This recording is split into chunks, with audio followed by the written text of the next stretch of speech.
Olá, pessoal. Estamos começando mais um episódio do Dica de Especialista, projeto do Grupo Capô, grupo de pesquisa sobre cidadania, controle da ação policial e enfrentamento ao racismo, coordenado pela professora Jaqueline Muniz. Temos o prazer de receber como especialista no episódio de hoje a professora Luana Tomai, doutora em Direito, Justiça e Cidadania no século XXI pela Universidade de Coimbra. Ela também é diretora adjunta do Instituto de Ciências Jurídicas da Universidade Federal do Pará e professora também da Faculdade de Direito e do Programa de Pós-Graduação em Direito também da Universidade Federal do Pará. Professora, seja muito bem-vinda. Você também coordena o grupo de estudos em Direito Penal e Democracia, a Clínica de Atenção à Violência e também o Núcleo de Estudos Interdisciplinares da Violência na Amazônia, ambos aí na Universidade Federal do Pará. Para a gente começar, eu queria perguntar um pouco para você, se você pode compartilhar com a gente sobre como se apresentam as intersecções entre gênero, raça e o sistema penal. De que forma a gente pode perceber os imbricamentos de gênero e raça na produção da violência? Olá, então,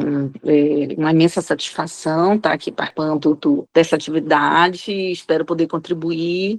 Assim, começamos com uma pergunta bem cabeluda, né? 2 horas falando sobre esse assunto, que é um tema bem complexo, né? Mas, assim, eu acho que durante muito tempo, assim, duas formas de chegar a essa resposta, né? Uma, eu acho que durante muito tempo a gente pensou a violência como um fenômeno isolado, assim, a violência é muito como significado de agressão, de soco, de chute. E eu acho que, ao longo dos últimos anos, a gente tem ampliado para essa percepção para entender a violência como um fenômeno mais complexo, que é permeado de dinâmicas estruturais também. Então, o racismo, o sexismo, o classismo, enfim, as lógicas capacitistas, o próprio capitalismo, enfim, existem diferentes mecânicas estruturais que conformam o fenômeno da violência ou permitem que ele seja naturalizado no dia a dia, né? Então, eu acho que isso amplia o nosso olhar sobre a violência e isso mostra o quanto marcadores como gênero, raça, sexualidade, etc., são fundamentais para a gente pensar como a violência acontece na nossa sociedade. E eu acho que, além de pensar essas questões, né, como estruturantes do fenômeno da violência, eu acho que é importante pensá-los como fenômenos que estruturam a nossa sociedade como um todo. Então, é difícil pensar um fenômeno social que a gente não dialogue ou não perceba a dimensão de raça, de gênero, de sexualidade. Então, eu acho que quanto mais a gente complexifica o nosso olhar, eu acho que isso possibilita que a gente consiga abarcar mais fenômenos sociais e compreendê-los de uma maneira mais profunda. Perfeito, professora. A partir desse panorama que você trouxe para a gente, eu queria te perguntar como são as dinâmicas que circundam as investigações de homicídios de pessoas trans e travestis. Dá para a gente afirmar que a transfobia geralmente é encoberta nos processos de investigação policial e acaba por perpetuar discursos tanto criminalizadores quanto discriminatórios? Uma pergunta muito interessante. Assim, eu orientei uma pesquisa, né? O meu mestrando é o Davi Aide Almeida Lopes, vale a pena ler a dissertação dele, foi uma pesquisa muito bacana, é um homem trans, e o Davi, ele foi fazer justamente uma avaliação, ele foi fazer uma pesquisa ele investigou os inquéritos de homicídio de pessoas trans no Pará, e foi uma pesquisa muito interessante. Eu desconheço outra pesquisa assim, como a dele, e aí o que acontece? Ele, primeiro, acho que uma coisa interessante, porque ele descobriu, ele demorou a descobrir onde esses crimes tramitavam. Então, ele foi na delegacia da mulher, em primeiro lugar, né? Eram mulheres trans. E aí ele foi na delegacia da mulher. Ele começou a fazer um mapeamento por notícias que ele ouvia no jornal. Então, ele já tinha alguns casos e também, depois, ele ia até uma delegacia para saber se tinha casos lá. E ele começou na delegacia da mulher, foi na delegacia da mulher e foi interessante que lá disseram, não, aqui, como é que a gente vai investigar? Assassinatos de mulher trans? Não é aqui e tal. E talvez você vá na delegacia discriminatória, que tem a delegacia de crimes discriminatórios aqui no estado do Pará. Aí ele foi na delegacia. Quando ele chegou na delegacia, que é uma delegacia que investiga casos, inclusive, de LGBTfobia, de racismo, etc., eles falaram, não é aqui, procura na delegacia da mulher, porque elas são mulheres. E aí ficou nesse looping em que ele não sabia qual era a delegacia especializada na investigação desses casos. Eu acho que isso já reporta um primeiro problema, que é essa falta de um tratamento, de uma compreensão desse fenômeno e de qual seria o tratamento policial para esses casos adequado, porque aí acabava num buraco sem fundo em que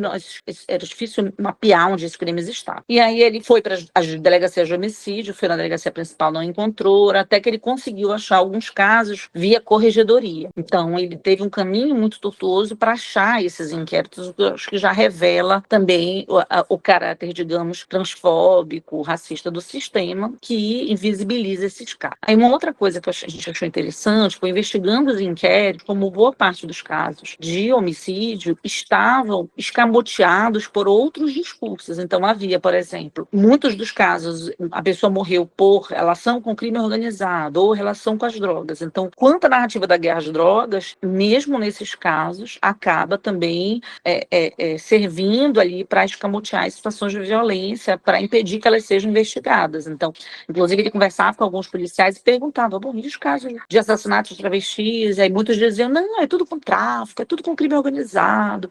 Então, essa ideia de que é tudo com tráfico, é tudo com crime organizado, faz com que esses crimes não sejam investigados devidamente, que viola, inclusive, uma recomendação internacional e uma ideia que é da devida diligência, que é uma garantia de que aquele crime será investigado, mas não são, né? Rapidamente, a primeira linha de investigação é de estar relacionado ao tráfico ou crime organizado e acabou. E aí a gente foi investigar também, né, uma recomendação que, inclusive, agora mais recentemente está no protocolo com perspectiva de gênero, estava nas diretrizes de investigação de feminicídio, no protocolo de Yogyakarta, que é de pensar a dimensão de gênero dessa morte. E aí a gente começou a perguntar, bom, não poderia ser transfobia? Assim, essa pessoa não poderia ser alguém que a matou por isso? E essa hipótese era rapidamente descartada nas delegacias que ele investigava. Diziam, não, hipótese alguma. Como assim, transfobia? Não, ele estava na esquina, era tráfico, foi o crime. Então, sendo que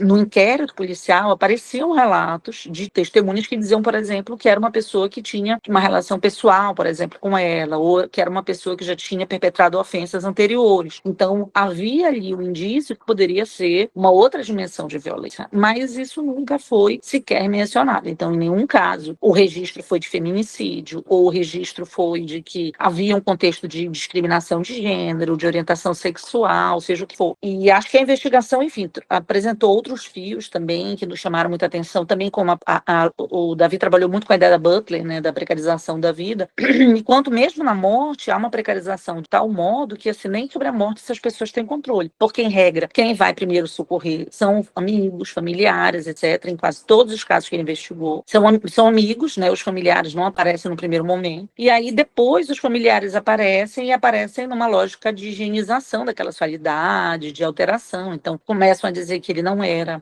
que ele era um cabeleireiro. Não é uma mulher trans, não é uma pessoa travesti, é um cabeleireiro. Ou então, não trabalhava como profissional do sexo. Então, cortavam o cabelo. Então, alguns relatos de como a família aparece depois para tentar, de qualquer forma, apagar qualquer narrativa, qualquer memória da relação, por exemplo, de vida com um profissional do sexo ou com uma pessoa trans. Então, são alguns elementos da pesquisa que foram muito interessantes e acho que nos permitem pensar também o quanto essas vidas são precárias, seja, né, não só enquanto vida ainda, condição de vida, mas também mesmo após a morte. Perfeito, professora. Partindo para uma outra perspectiva, como a gente pode compreender também o perfil de atuação territorializada dos forças policiais? Esse perfil é direcionado e ele se distingue por marcadores sociais diferentes? Como que você tem visto isso a partir da sua experiência profissional aí no Pará? Sabrina, uma pesquisa muito interessante. Eu orientei também uma outra pesquisa de mestrado muito bacana, do Antônio José Martins Fernandes, também procurem. O Antônio fez uma pesquisa muito legal, que era para comparar a atuação policial em dois bairros que são vizinhos aqui no Pará, que é o Jurunas e a Batista Campos. São dois bairros vizinhos e que assim, é interessante se a gente compara com outros contextos. Por exemplo, no Rio de Janeiro você tem espaços que são precarizados, mas que ocupam, por exemplo, morros. Então, há uma diferença até, né, geográfica maior. Mas aqui, no caso, é muito interessante porque são bairros em que a divisão basicamente é uma rua, mas que são bairros extremamente diferentes. É um bairro considerado um bairro pobre, negro, e um bairro considerado rico e branco. E são separados por uma rua, basicamente. basicamente. E aí o Antônio, ele foi investigar policiais sobre como funcionava a dinâmica de atuação deles, seja no bairro rico ou seja no bairro pobre. E foi muito interessante, porque eles relatavam essas diferenças, né? E como esses marcadores de raça, também de gênero, e assim, como há uma dimensão territorializada da dinâmica racial, porque da gente ampliar nossa dinâmica, nosso olhar sobre a questão racial, também para essa questão territorial, né? Porque eles diziam que assim, era uma pessoa que às vezes mesmo com a mesma cor de pele, mas que por estar no bairro rico é considerada uma pessoa branca e estar no bairro pobre é considerada uma pessoa negra. Então, você atravessar uma rua pode determinar a sua cor de pele. Então, há uma dinâmica que é territorial também e que é entrelaçada com essa produção racial, né? Do discurso racial. E aí, os policiais falavam também, por exemplo, o quanto nas abordagens nesse bairro de Rio, que é o bairro Batista Campos, que é um bairro prioritariamente branco. Então, por exemplo, você tem como marco central desse bairro uma praça.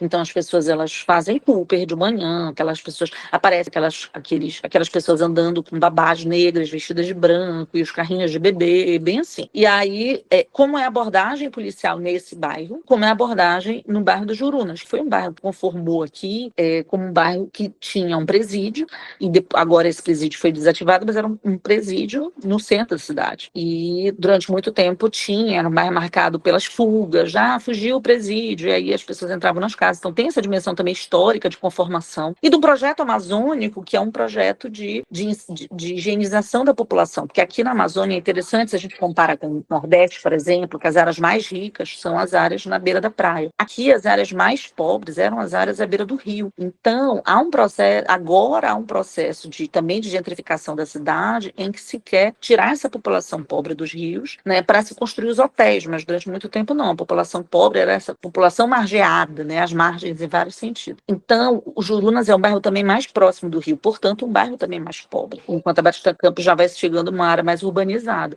E aí os policiais, enquanto você vai para o rio, você vai tendo casas que são, por exemplo, que já vão se aproximando mais de casebres, mais casas de madeira. Então, a estrutura das casas é diferente. Já na Batista Campos, você vai saindo do rio, você vai vendo os grandes prédios, etc. Então, isso é interessante também de bairros limítrofes. E os policiais relatavam, por exemplo, que na Batista Campos eles não poderiam fazer abordagens, que aí um deles até relatou. Numa das vezes a gente parou uma pessoa achando que era bandido e era um juiz. Então, eles não podem abordar pessoas nesse bairro. Eles precisam estar sempre sorrindo. Eles falaram de uma vez que eles reclamaram deles porque eles riam um pouco, eles têm que rir mais, uma postura corporal diferente. E aí a gente perguntava, bom, e qual o crime que vocês mais veem nesse bairro?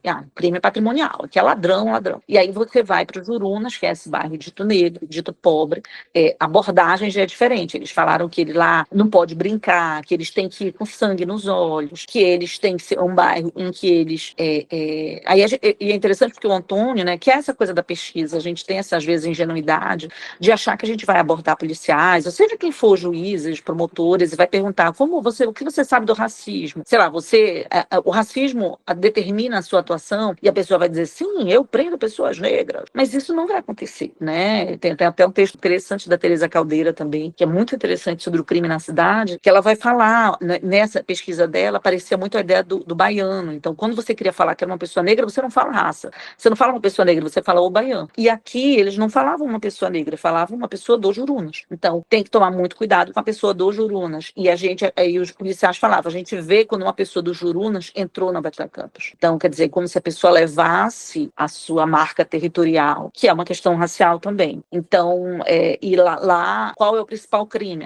Boca de fumo, tráfico de drogas. Então, isso é interessante para a gente também complicar o nosso olhar sobre a atuação policial e ver como essas dinâmicas de raça, gênero, sexualidade, território, também marcam diferentes formas de atuação policial. Muito interessante, professora, pensar nesses signos de suspeição e como que esse trânsito, né, no meio territorial também fica muito evidente na atuação das forças policiais. Queria te ouvir também sobre um pouco sobre como os mecanismos de controle da atividade estatal, especificamente, têm se dado no âmbito dos direitos humanos das mulheres. A gente falava um pouco anteriormente, né, sobre essa questão de gênero. Eu queria te perguntar, o Brasil, ele desenvolveu políticas públicas em torno dessa temática, da proteção dos direitos das mulheres, mas eu queria te perguntar quais são os limites que a gente ainda encontra, quais são os desafios que a gente ainda precisa superar, olhando assim para o contexto brasileiro, de histórico de violências contra as mulheres, seja uma violência assim específica, né, mais latente, seja ali nas miudezas que hoje a gente entende, por exemplo,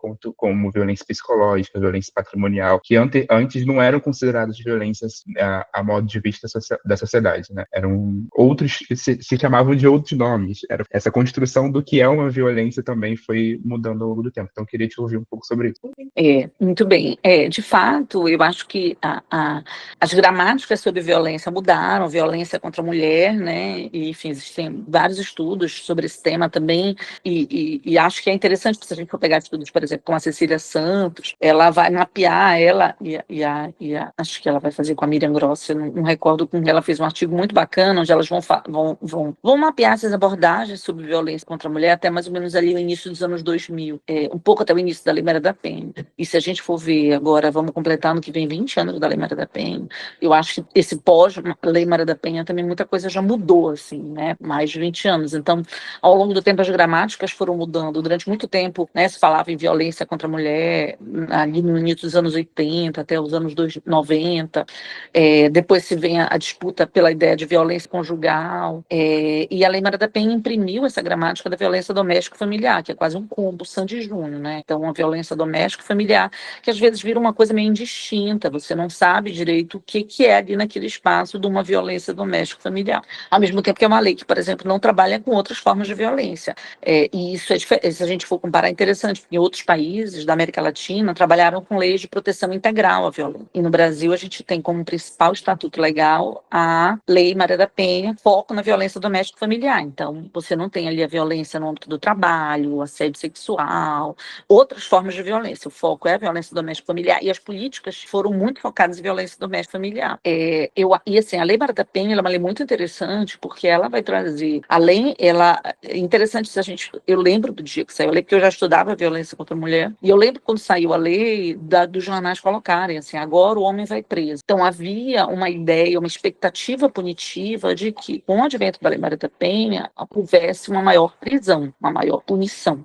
Mas ela é uma lei que não é uma lei que tem uma dimensão punitiva em si. Ela não traz tipos penais, ela não é uma lei com foco punitivo, ela é uma lei muito mais focada nas políticas públicas, na criação e estruturação de políticas públicas. Mas, enfim, há processos de tradução, né? Então, por mais que a lei tenha trazido isso não necessariamente se imprime na estruturação das políticas públicas. Então, você tem políticas públicas que vão sendo estruturadas principalmente numa viés punitivo.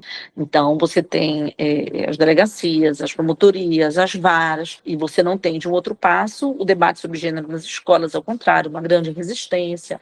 Então, a gente precisa pensar também, né, todas essas disputas que vão acontecendo sobre a lei. E é interessante pensar que assim, a lei ela surge em 2006. Até 2016, mais ou menos ali o ano do golpe, a lei ela não passou por nenhuma alteração, praticamente. Ela não tocaram na lei, né? A disputa sobre a lei ela estava muito no judiciário também, do tipo, né, havia decisões judiciais, diziam que a lei era coisa do diabo, que não se aplicava a lei, então a disputa era muito no judiciário. Depois da Lei Maria da Penha, depois de 2016, 2017 para cá, todo ano você tem 3, 4 mudanças na lei, então ela é uma lei que está sendo picotada, né? E é interessante, se a gente for catalogar, quem principalmente propõe essas mudanças legais são partidos de direita. Então você já tem esse processo que é da direita passar a ditar os sentidos da lei, querer imprimir sobre a lei, querer se imprimir na lei, né? E querer disputar a ideia de que eu sou a pessoa que se preocupa com violência contra a mulher. E aí várias coisas acontecem aí também. Eu acho que tem uma questão que é os agentes do sistema de justiça que passam a aparecer mais, ganhar mais projeção. Então, juízas, promotoras, né, passam a estampar as revistas, passam a fazer propostas de projetos de lei. Então, são novos sujeitos que não apareciam tanto ali na década de 80, 90, né, início dos anos 2000, mas que agora tem muita força. Então, eu acho que há muitas disputas ainda, né. O Bolsonaro foi interessante, se a gente pensar no governo Bolsonaro, para finalizar, que assim, foi um governo que, ao mesmo tempo, houve um grande processo de desinvestimento nas políticas de enfrentamento à violência contra a mulher. Então, chegou a ter políticas como a Casa da Mulher Brasileira e o Ligue 180, que tiveram 0 de orçamento. Mas, ao mesmo tempo, foi um governo, o Bolsonaro, na campanha para o segundo mandato, ele falava muito que ele foi o presidente que mais assinou leis voltadas à violência contra a mulher, porque, de fato, ele assinou muitas alterações na Lei Maria da Penha, porque a gente já estava num outro contexto de alterações da lei. Mas, assim, alterações do tipo, vou aumentar a pena em 1 mês, vou aumentar a pena em 2 meses. Então, como se isso em si já fosse uma lógica de enfrentamento. E aí, um discurso também muito punitivo. Boa parte dessas alterações legais são pautadas no viés de punição. Então, você tem ali a bancada da bala, que é uma bancada que disputa também esse sentido de que a gente precisa de mais sangue, de mais prisão, de mais ódio, de mais violência, né? Então, isso também aparece ali na lei. Então, eu acho que hoje é um contexto muito, muito povoado ali de disputas, e a gente precisa estar atento sobre o que está acontecendo e quais aqueles que a gente vai corroborar, vai apoiar, vai analisar. Perfeito, professora. Queria te ouvir sobre em qual momento da sua trajetória você percebeu, você identificou que queria trabalhar com as temáticas que envolvem aí a segurança pública e todo esse contexto de políticas de segurança, violências, etc. Como você se identificou dentro dessa área? Eu sou bacharel em Direito e em Ciências Sociais, né? Então, eu fazia 2 faculdades. Assim, eu primeiro quis fazer Ciências Sociais. E aí a minha mãe, me expulsar de casa, tu não vai fazer Ciências Sociais, tu vai ser pobre, minha filha, tu tem que fazer Direito. E aí eu fiz a segunda graduação, que foi Direito. Então, assim, eu fiz um acordo com ela, olha, faço Ciências Sociais, não vou largar Ciências Sociais, mas eu vou fazer Ciências Sociais e Direito, ok? Aí foi um acordo meu com ela. Mas, assim, desde que eu entrei no curso, eu não tinha essa ideia, assim, eu não me via, assim, com aquela grande advogada que ia ganhar dinheiro, etc. Não era uma coisa que eu tinha no meu horizonte. Eu logo me envolvi com o movimento estudantismo, movimentos partidários, e comecei a me aproximar de outras lógicas, assim. Aí eu fui estagiar em ONGs de defesa dos direitos humanos, e aí esse tema brilhou meus olhos, assim. Eu fui trabalhar na SDDH, que é a Sociedade Paraense de Defesa dos Direitos Humanos, que é uma ONG importantíssima na defesa dos direitos humanos no nosso país, que teve uma atuação forte na ditadura, foi fundada na época da ditadura, vários militantes foram inclusive assassinados na defesa de conflitos agrários. Então é uma ONG muito marcada por essa defesa dos direitos humanos e por esse debate sobre violência. Nessa época também, logo no primeiro mandato do governo Lula, surgiram os CEAVs, que eram os Centros Especializados de Atendimento a Vítimas de Violência. Foi uma política do governo Lula que depois arrefeceu, né? Inclusive é um tema interessante, porque está voltando agora a proposta de políticas para vítimas, né? Mas, enfim, tinha essa política do governo Lula, que eu passei numa seleção para trabalhar com o CEAV, com atendimento a vítimas.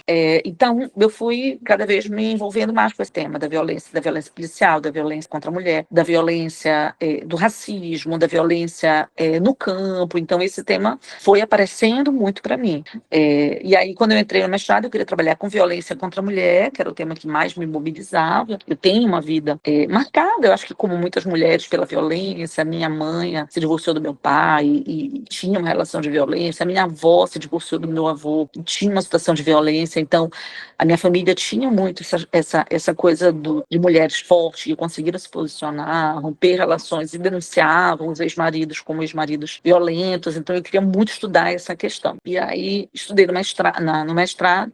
Quando eu entrei no mestrado, não tinha Lei Maria da Penha. Quando eu estou terminando, veio a Lei Maria da Penha. E aí, tive que refazer a minha dissertação quase toda. E aí, já foi no final do meu mestrado que surge a Lei Maria da Penha. Eu acho até que a minha pesquisa, assim, no direito foi uma das primeiras, porque, de fato, logo que saiu a lei, eu estava para defender, tive que reajustar, etc. Então, acabou saindo uma pesquisa. E aí, em que pese a Lei Maria da Penha trazer a ideia de varas de competência híbrida com uma dinâmica penal, civil, a ideia seria que tivesse uma vara que trabalhasse tudo. As varas que foram criadas foram varas criminais. Então, eu fui caminhando cada vez mais para esse debate criminal e é o tema que eu estou até hoje, né? E sou professora da Universidade Federal do Pará, de penal, né? E processo penal, e aí o tema que eu fui me envolvendo cada vez mais, assim. Hoje, muito mais, assim, na criminologia, ali, no mestrado, eu tenho uma disciplina sobre violência, sistema penal e direitos humanos, então as minhas pesquisas são muito nessa área de violência e coordeno uma clínica, né? Que atende vítimas de violência. Então, quando eu entrei na universidade, eu não podia advogar, e eu estava nessas ONGs, aí eu falei, então, já sei. Eu vou criar um projeto de extensão, na época era um projeto de extensão, para atender vítimas de violência, que eu já sabia fazer, já fazia, vou continuar. E aí o projeto foi crescendo, e hoje ele virou uma clínica, então, que é uma clínica que tem tanto profissionais do direito, quanto serviço social e da psicologia, e eu atendo toda sexta, a gente atende gratuitamente pessoas em situação de violência. Aí tem de tudo, violência policial, violência contra a mulher, violência sexual, violência contra a criança, tem um pouco de tudo. E eu acho que é um debate importante, porque hoje uma formação tão importante, porque hoje as faculdades de direito, elas têm um foco muito no âmbito civil, então os alunos sabem fazer o divórcio, sabem fazer separação, pensão, mas nunca foram numa delegacia, nunca foram num presídio, não sabem como funciona um batalhão de polícia, não tem a menor ideia, assim. Que pese tenham muitos concursos na área penal, eles sabem um penal ali de código, mas nunca foram, né? Então, a minha ideia é oferecer essa dimensão prática, assim, e acho que isso tem produzido muito serviço. Maravilha. Eu tenho uma última pergunta, mas antes de fazê-la, eu queria deixar abrir um espaço para mais livre para você compartilhar alguma outra questão que você se sinta à vontade, que você queira, sobre seus últimos trabalhos, suas áreas de pesquisa, que você acha, a partir disso tudo que a gente já conversou hoje, que você acha que seja interessante a tratar, a abordar sobre essas temáticas da violência, das políticas de segurança, né? O que você projeta para frente, né? Nesse contexto que a gente está atualmente. Assim, não sei, assim, difícil, eu sou uma pessoa, eu acho, assim, que eu tenho transitado, e que pese eu tenho ali na violência, eu transito por muitas abordagens, assim, da violência, então, eu acho que isso às vezes é bom, isso às vezes é ruim, né, então, eu acho que o direito, assim, hoje, após a pesquisa no Brasil, acaba valorizando muito uma fragmentação de pesquisa, então, você pesquisa uma coisa e você tem que ser expert naquele assunto muito pontual. E eu acho que isso limita também a nossa abordagem. Então, eu passeio por muitos temas, eu tenho pesquisas sobre polícia, sobre defensoria, Ministério Público, mas assim, também tenho pesquisas sobre raça, agenda, depois eu estou pesquisando uma outra coisa, processo. Então, eu gosto de passear, o que claro, tem um desafio, que é como se está sempre, de vez em quando, voltando para uma coisa nova, e dá muito mais trabalho, mas ao mesmo tempo também, né? E é uma parte ruim, porque às vezes pulveriza as tuas publicações. Mas, assim, realmente eu não vejo a violência como uma coisa tão focada e tão pontual a ponto da gente não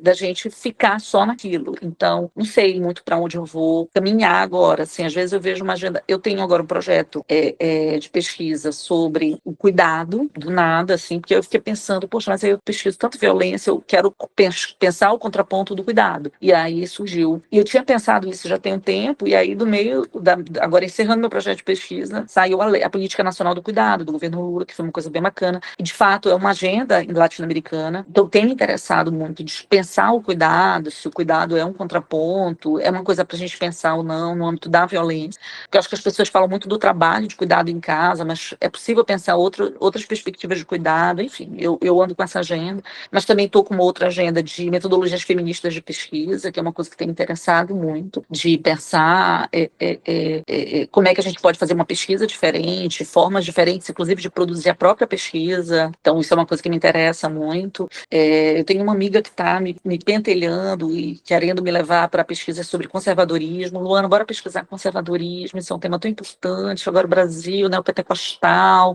e conservadorismo aumentando, e aí eu também fico tentada a fazer pesquisa sobre isso. E também estou num outro projeto que é de pensar práticas antirracistas que estão mobilizando o sistema de justiça. Então, eu também estou no mapeamento dessas práticas. Enfim, eu estou com agendas meio dispersas, mas que para mim fazem sentido na minha cabeça, assim. Mas, enfim, não sei para onde elas vão me levar, mas é mais ou menos assim, os 4 grandes temas que eu estou me envolvendo, eu acho, assim, mais na atualidade. Mas todos, assim, perpassam a temática da violência em certo sentido, mas eu acho que por formas diferentes, por vieses diferentes enfim, é um pouco de como eu tô me vendo, assim.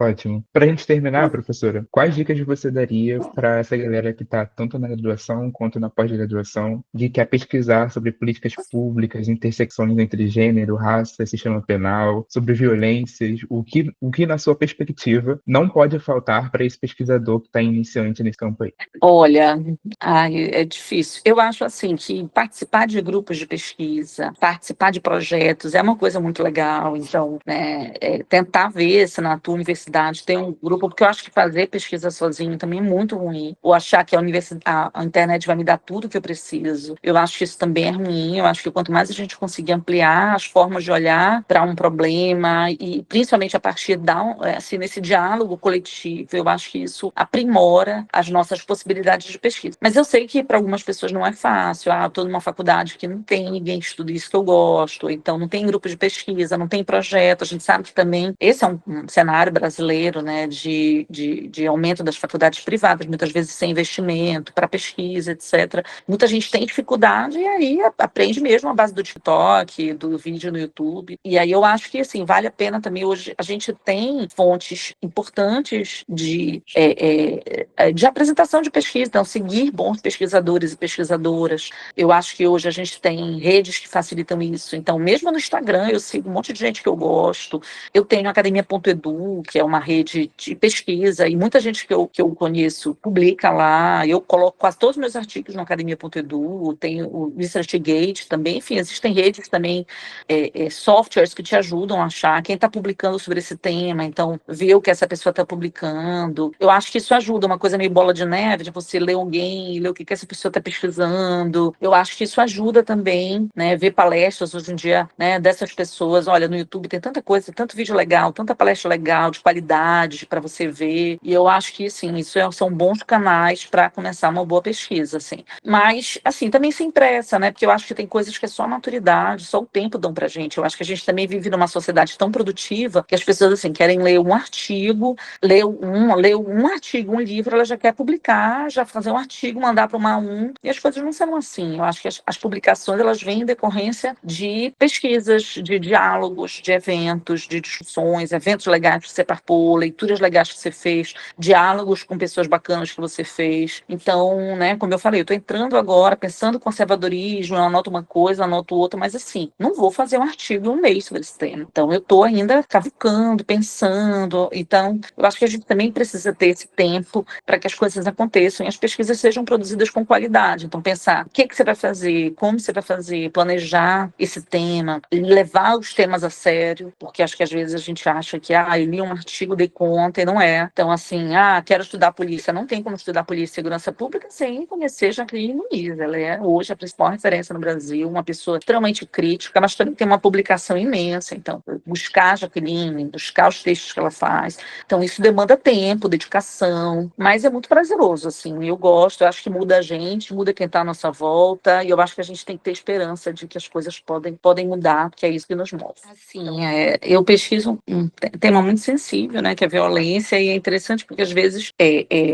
das duas formas, assim, muita gente me procura e fala como se eu fosse uma fonte inesgotável de fonte de pessoas vítimas de violência. Falam, eu queria fazer uma pesquisa sobre violência contra a criança. Tu me dá uma dica aí de uma pessoa que sofreu violência? Querida, não. Eu não tenho uma lista, uma telefônica que eu vou te dar, tá à tua disposição de vítimas para você pesquisar. Então, assim, muita gente me procura com isso, e isso me irrita um pouco, assim. Então, posso ficar lá na cave para entrevistar quem está lá? E eu acho que isso também compromete o serviço, porque torna um ambiente hostil. Você está ali sentado, esperando para ser atendido, aí vem alguém lá te abordando. Então, eu acho que é um momento que você está muito fragilizado. E eu acho que isso é importante, né? E, assim, volto a dizer, eu acho que isso demanda da gente preparo.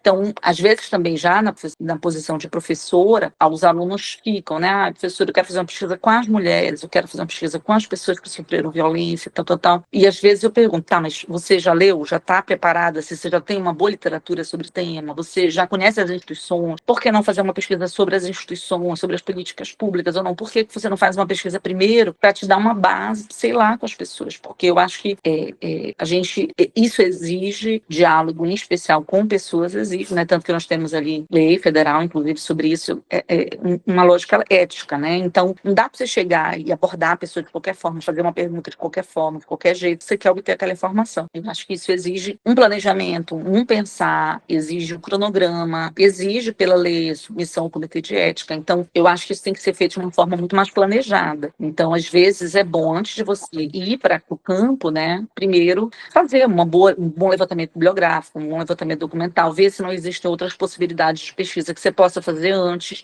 que lhe deem mais estofo para você fazer pesquisa com pessoas diretamente, né? Mas eu acho a pesquisa no campo riquíssima, assim. No direito, né, que é a área que eu estou também, você tem muitas pesquisas teóricas, aquelas pesquisas bem fulano conversando com Beltrano, tá? E já eu, assim, sempre estimulei pesquisas empíricas, faço parte da rede, a Rede de Estudos Empíricos em Direito. Inclusive, ano que vem a gente vai organizar aqui em Belém o Encontro de Pesquisa Empírica em Direito, vai ser a primeira vez que vai acontecer no norte do Brasil. E a gente, eu sempre estimulei pesquisas empíricas, porque eu acho que até, assim, não dá para você saber da realidade única e exclusivamente com base no livro, né? É importante você ir, então eu gosto de levar meus alunos para saber o que é uma delegacia, o que é um presídio, o que é ir a campo, o que é ver uma sala de espera, fazer uma audiência, violência. Então, eu acho que essa dimensão prática, empírica, ela é fundamental. Agora, a gente precisa também, não é por causa disso que a gente vai chegar com o microfone na mão perguntando para todo mundo, e aí? Então, eu acho que isso exige, de fato, um preparo, então, exige orientação, exige diálogo, mas eu acho que as pesquisas empíricas, em especial na área da segurança pública,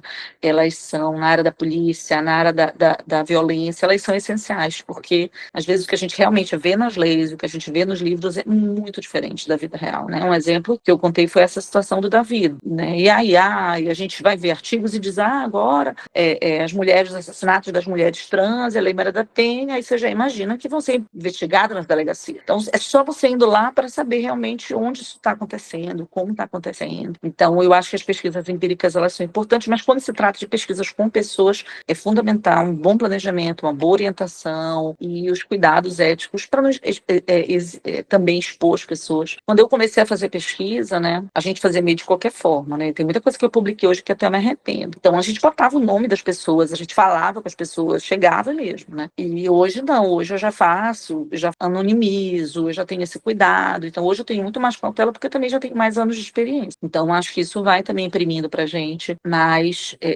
cuidado. Então, o diálogo, a orientação nesse sentido ajuda muito para a gente ter uma prática de pesquisa que seja uma prática também humanizada, ética, adequada.